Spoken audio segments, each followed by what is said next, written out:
গ্রামে এসব কি হচ্ছে? এই গরমে যে অতিষ্ঠ হয়ে গেলাম। আর বলবেন না রামপ্রধান বাবু, একেতে প্রচন্ড গরম, তার উপর আবার লোডশেডিং। গরম আসতে না আসতেই লোডশেডিং শুরু হয়ে গেল। আমি লোডশেডিং এর কথা বলছি না কিশোর। তা তাহলে শুনলাম বিলপুর গ্রামের উত্তর পাশের জঙ্গলে মাথা কাটা লাশ পাওয়া গিয়েছে। ঘটনা কি সত্যি নাকি?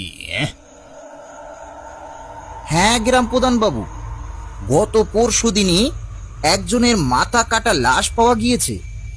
কিন্তু তার থেকেও বড় আশ্চর্যের বিষয় হলো, আবার গতকাল রাত